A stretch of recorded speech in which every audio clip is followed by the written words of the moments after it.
गोरे गोड़िया जहाँ गोरे गोरे जोड़िया जहान में। अखिया न देखली ना सुनली हाँ कान है। अखिया न देखली न सुनली न कान है। दोनों हाथ ऊपर करके जाओ। सुनली हाँ कान है। अखिया न सुनले कान है। जुग जुग जोड़ी जिए बेमिसाल सखिया। जुग जुग जोड़ी जिए विशाल सखिया। जुग जुग जोड़ी जिए बेमिसाल सखिया। जुग जुग जोड़ी जिए विशाल सखिया। चारों दुल्हा में बड़का कमाल सखिया। चारों दुल्हा में बड़का कमाल सखिया। चारों दुल्हा में बड़का कमाल सखिया। चारों दुल्हा में बड़का कमाल सखिया।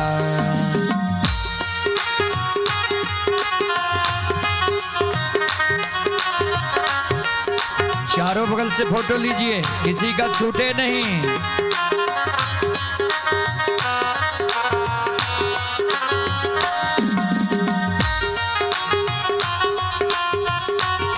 जाओ, दोनों हाथ उठा के जाओ।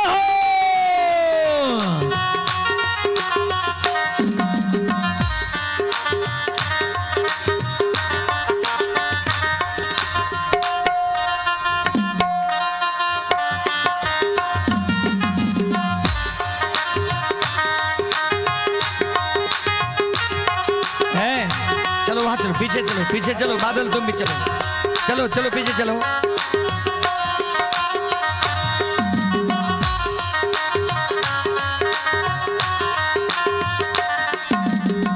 गगन मगन आजो मगन धरतिया। गगन मगन आज मगन धरतिया। आज मगन धरतिया।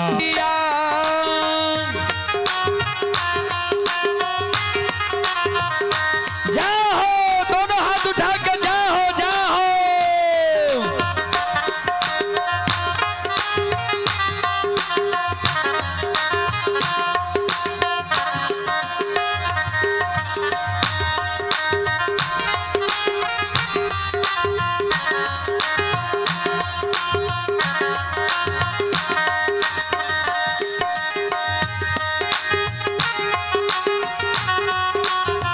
अभी तुम लोग बैठ जाओ, प्रसाद रख के पीछे बैठ जाओ, जहाँ जगह है बैठ जाओ। अभी कुछ नहीं करना है, पीछे जाओ, बैठ जाओ।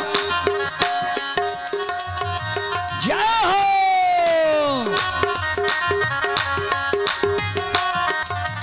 और अंतिम वाक्य क्या कहते हैं मिथिलानिया? जिनके लागे जोगी मुनि जप तप। मिथिला में पाहुन बन के अइले। आज लोढ़ा से सेकाई इनकर गाल सखिया। आजो लोढ़ा से दुसाई इनकर गाल सखिया। आज लोढ़ा से सेकाई इनकर गाल सखिया। आजो लोढ़ा से सिकाई इनकर गाल सखिया। चारों दूल्हा में जाओ, दोनों हाथ उठा के जाओ, जाओ। चारों बड़का कमाल सखिया। चारों दुल्हा में बड़का कमाल सखिया। चारों दुल्हा में बड़का कमाल सखिया। मिथिला नगरिया निहाल सखिया। आजू मिथिला नगरिया निहाल सखिया। आज मिथिला सखिया। आजू मिथिला नगरिया निहाल सखिया। दोनों हाथ उठा के जाओ। दोनों दुल्हा में बड़का कमाल सखिया। चारों दुल्हा में बड़का कमाल सखिया। चारों दुल्हा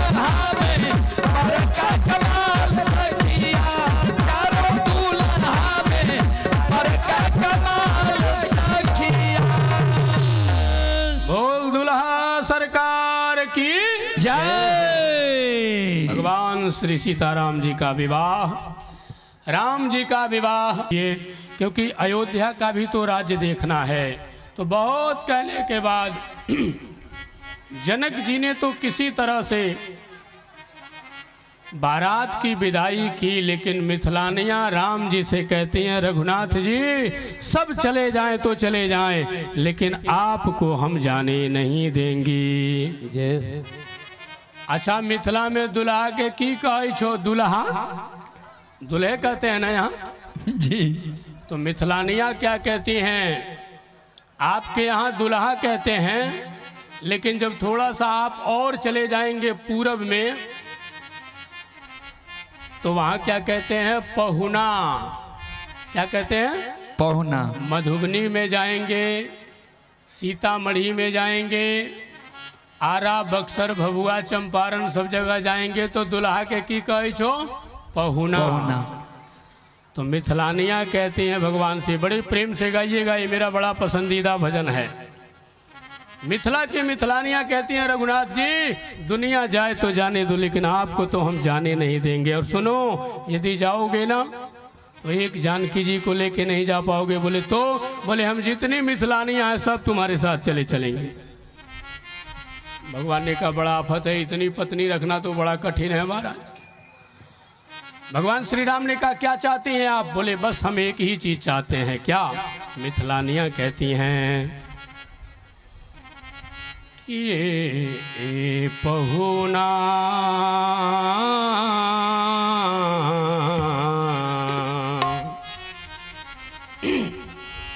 अरे ए पहुना, ये तो प्रेम से बजाइएगा। अरे मिथिले में रहुना, ये पहुना, ये मिथिले में रहुना, ये पहुना, ये मिथिले में रहुना, ये पहुना, ये मिथिले में रहुना। जौन सुखरी में, जौन सुखबा ससुरारी में, जौन सुखबा ससुर। दोनों हाथ ऊपर, यही बजेगा, सभी गाइए। दोनों हाथ ऊपर करके जाओ।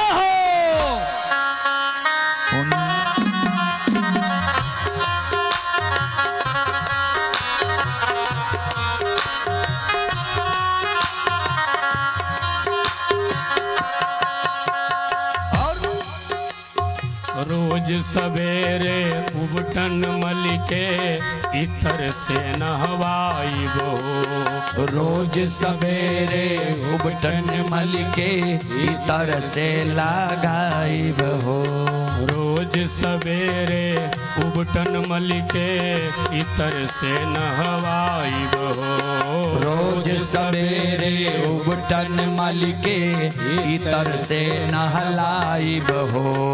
एक महीना के भीतर करिया से गोर बनाइबो, एक महीना के भीतर करिया से गोर बना।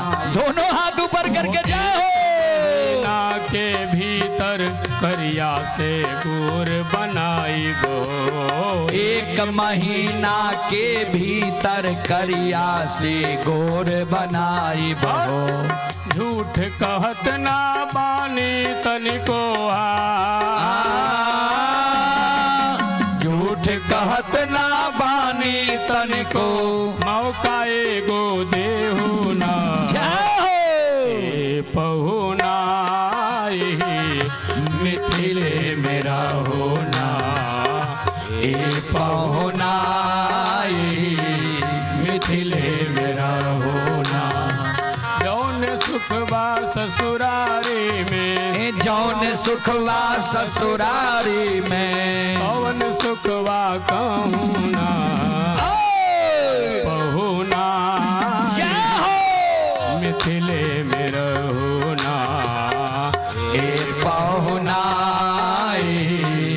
मिथिले में रहुना।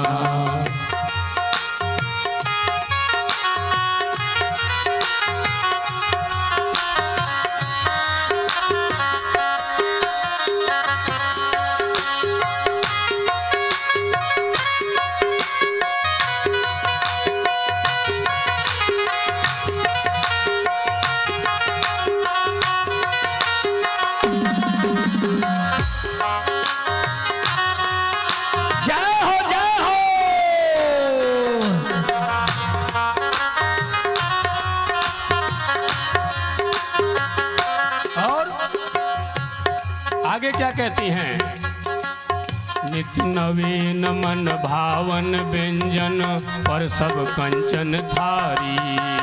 नित्य नवीन मन भावन व्यंजन पर सब कंचन थाली।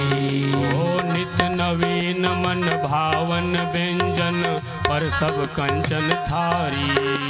नित्य नवीन मन भावन व्यंजन पर सब कंचन। दोनों हाथ उठा के स्वाद भूखी बढ़ जाई सुनी साली सरहज के गाली। ओ स्वाद भूखी बढ़ जाई सुन के सरहज के गारी। स्वाद भूखी बढ़ जाई सुनी साली सरहज के गाली। ना ए पहुना मिथिले में रहोना। ए पहुना मिथिले में रहुना।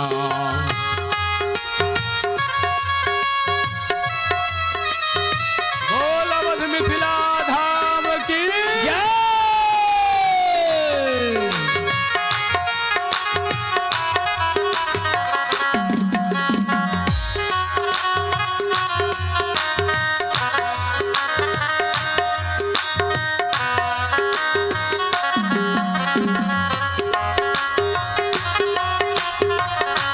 मिथिले में रहोना। ए पहुना मिथिले में रहोना। और कमला बिमला दूधमती में झिझिरी रोज खिलाई बो। कमला बिमला रोज दही में झिझिरी रोज खिलाई बहो। क्या कहती हैं? कमला बिमला ये मिथिला की प्रसिद्ध नदियां हैं। कहती हैं उसी में नाव पे बैठा के एंजॉय करेंगे, झिझली खिलाएंगे। उनको क्या पता है कि धरती की सबसे पहली नदी सरजू जी को पार करने वाला आदमी यहाँ आया है। लेकिन भोले भाले मिथिलानियाँ कहती क्या हैं कि राघव कमला बिमला दूधमती में झिझरी रोज खिलाई बो। कमला बिमला दूधमती में झिझरी रोज खिलाई बहो। सावन में कजरी धीरे बहुना। जय हो। बहुना दोनों हाथ उठा के बिरहुना। ए पहुना है मिथिले में रहोना। जौने सुखवा ससुरारी माँ। जौने सुखवा ससुरारी में तौने सुखवा कहूना। ए पहुना मिथिले में रहुना। ए पहुना मिथिले में रहोना। ए पहुना मिथिले में रहोना।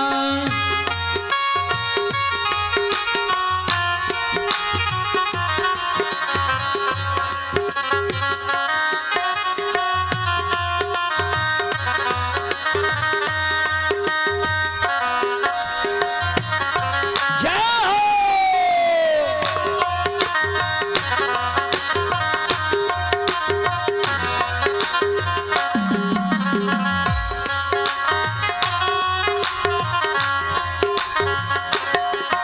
लेकिन मिथिलानियों से राम जी ने कहा नहीं मैं रुकने वाला नहीं हूँ। अंतिम वचन में मिथिलानियाँ हाथ जोड़ के कहती हैं हे रघुनाथ जी अब तो आप स्वतंत्र हो, विवाह हो ही गया है, अब तो हम आपके अधीन हैं। लेकिन मेरी विनती भी ध्यान रखना एक बार। कहती है क्या? हमरे निहोरा रघुनंदन से माने या ना माने। हमर निहोरा रघुनंदन से माने या ना माने। हमरे निहोरा रघुनंदन से हाथ से ताली बजा के हमर निहोरा रघुनंदन से माने या ना माने। पर ससुरारी के नाते प्रताप के अपने जाने। पर ससुरारी के नाते ओ पर ससुरारी के नाते परताप के अपने जाने, पर ससुरारी के नाते परताप ते अपने जाने। या मिथिले में रही जइयो या मिथिले में रही जइयो या मोहि अपने संग ले होना ए पहुना यही मिथिले मेरा होना। हाथ उठा के जा मेरा होना ए बहुना मिथिले मेरा होना। कौन सुखवा ससुरारी में, कौन सुखवा ससुरारी में, कौन सुखवा कहूना ए बहुना मिथिले मेरा होना। ए बहुना दोनों हाथ उठा के जाओ। ए बहुना मिथिले मेरा होना ना। बोल अवध मिथिला धाम की जय हो। ये मिथिलानियों का प्रेम है। और अब अयोध्या की कथा में आगे नहीं जाऊंगा, मिथिला में ही राम जी को छोड़ देते हैं क्योंकि अभी बहुत कथाएं बाकी हैं। कह रहे थे आपके दादा ना कि कथा जो है कृष्ण चरित्र केवल हो। भागवत जी के एक एक पन्ने में 7-7 दिन की कथा है। एक श्लोक में बोलने वाले 7 दिन कथा बोलते हैं। भागवत जी कितनी भी कथा किया जाए समय कम पड़ जाता है। तो भगवान श्री राम के चरणों में कोटिशः वंदन करते हुए, अवध की पावन भूमि को प्रणाम करते हुए, मिथिला की पावन भूमि को नमन करते हुए, अवध मिथिला वासियों को प्रणाम करते हुए भगवान सुखदेव अब चंद्रवंश का वर्णन कर रहे हैं, सूर्य वंश का विश्राम। और अब चंद्रवंश में जमदग्नि परशुराम, क्षत्रवृद्ध परशुराम का क्षत्रियों का संहार, और उसी में राजा ययाति, ययाति के 4 पुत्र पुरु, अनु, द्रुह, तुर्वसु और यदु, इन 4 पुत्रों का वंश। आप लोग शांति से बैठिए, 20 मिनट और कथा चलेगी। बस 10 मिनट ज्यादा से ज्यादा, तुरंत जन्म करा देते हैं।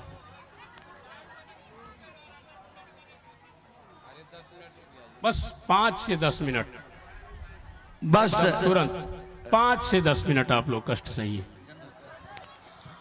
और अब जो है महाराज उग्रसेन और देवक, दोनों में महाराज देवक को कन्याएं थी। उग्रसेन का पुत्र कंस। 10 मिनट में भगवान का जन्म होगा। झांकी आ रही है, आप लोग शांति से बैठिए। झांकी आ रही है भगवान कृष्ण का। और उस समय देवकी का विवाह महाराज देवक ने संपूर्ण पृथ्वी पर देखा, लेकिन कहीं सुयोग्य वर नहीं मिला। तब अंत में देवक महाराज ने देवकी का विवाह भी वसुदेव जी से ही करने का निर्णय कर लिया। और देवकी के साथ श्री वसुदेव जी महाराज का बड़े धूमधाम से ब्याह होने का प्रचार प्रसार हो गया।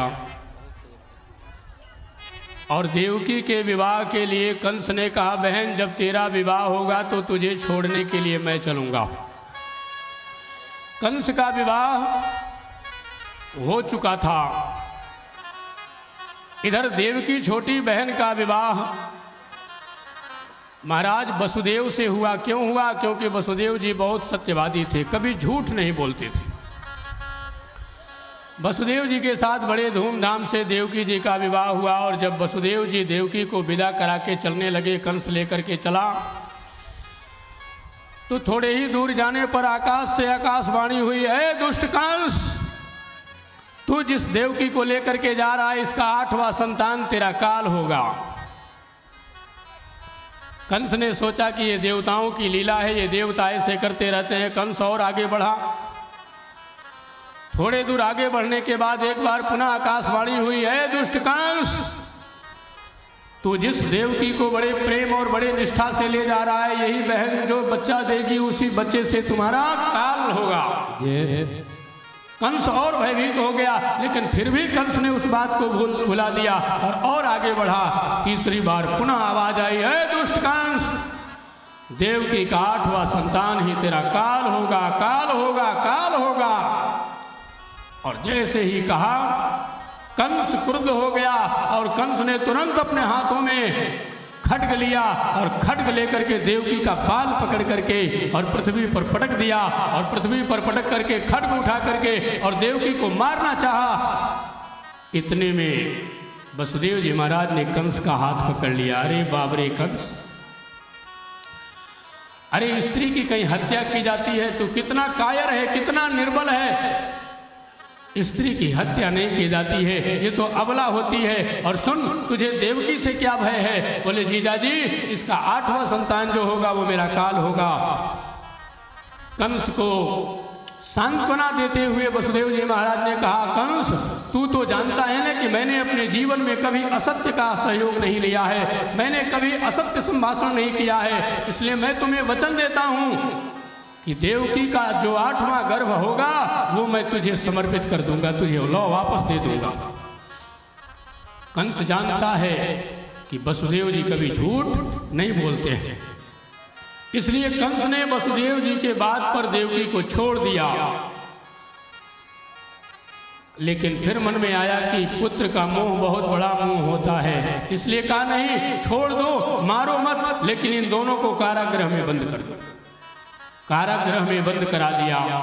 थोड़े दिन के बाद देवकी ने अपने गर्भ से एक कीर्तिमंत नाम के बालक को जन्म दिया है।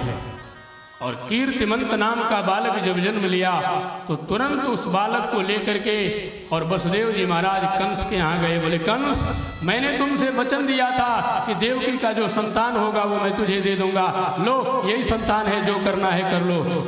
उसने तुरंत हाथ में लिया और कहा, हो कितना छोटा है, कितना प्यारा है, कितना सुंदर है, ये मेरा भांजा है, ये मेरा क्या करेगा, ये मुझे नहीं मारेगा, मैं नहीं मारूंगा। और उसे छोड़ दिया, दे दिया वसुदेव जी महाराज के हाथों में। बोले, जीजाजी ले जाओ, ये मेरा भांजा है, मैं इसका वध नहीं करूंगा। लेकिन जब वसुदेव जी लेकर के आए तो देवकी ने छाती से लगा लिया, मेरा लाल, मेरा भाई कितना अच्छा है, मैं जानती थी मेरा भाई ठीक नहीं है, लेकिन मेरी गलत फहमी थी, आज मैं जानी कि मेरा भाई बहुत अच्छा है। वसुदेव जी ने कहा, सुन देवकी, अभी तुम इसे अपना मत मानो, क्योंकि कंस जैसे दुष्ट का कोई भरोसा नहीं, क्षण में रुष्ट होगा और क्षण में ही संतुष्ट होगा। ऐसे दुष्टों पर कभी भरोसा नहीं करना चाहिए, इसलिए अपना मत मानो।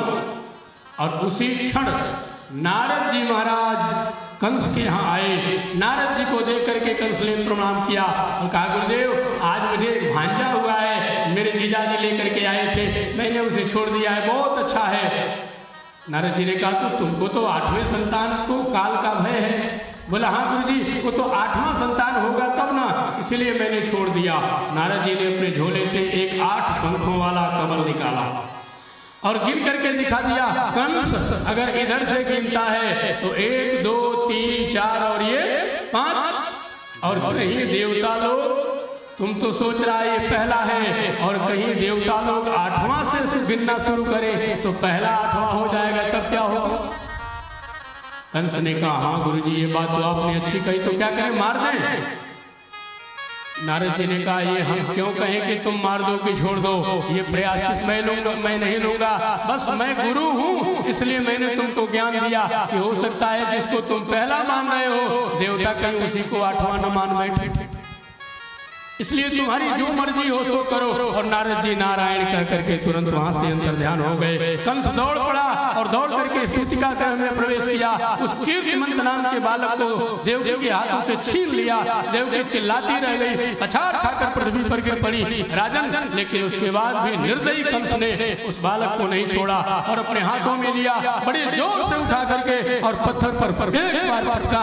एक ही बार में बालक का प्राण निकल गया। कीर्तिमंत नाम के बालक का अंत किया। दूसरे बालक को मारा, तीसरे को मारा, चौथे को मारा, पांचवें को मारा, छठे को मारा और जब 7वां बालक गर्भ में आया तब भगवान ने अपनी योग माया को बुलाया और योग माया से प्रभु ने कहा, योग माया आप जाओ और जाकर के देवकी के गर्भ से बालक को खींच करके और रोहिणी के गर्भ में डाल दो। क्यों?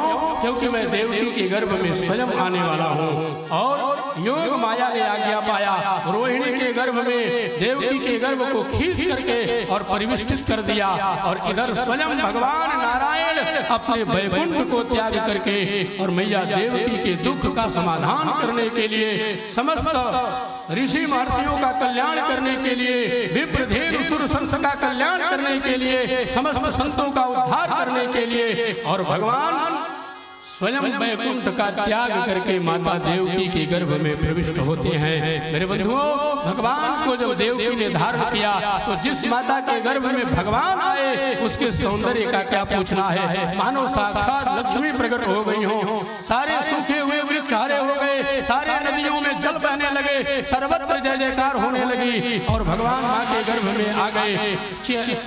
5 महीने बीता, 6 महीने बीता, 7 महीने बीता, 8 महीने बीता, 9वां महीना हो गया, भादों का महीना आ गया, भादों का महीना हो गया, अष्टमी तिथि हो गई, कृष्ण पक्ष हो गया, अंधेरी रात हो गई, शाम के 7 बज गए, 8 बज गया, 9 बज गया, 10 बज गया, 10:30 बजा, 11:15 बजा, 11 बजा, 11:15 बजा, 11:20 बजा, भगवान का जन्म करा दे।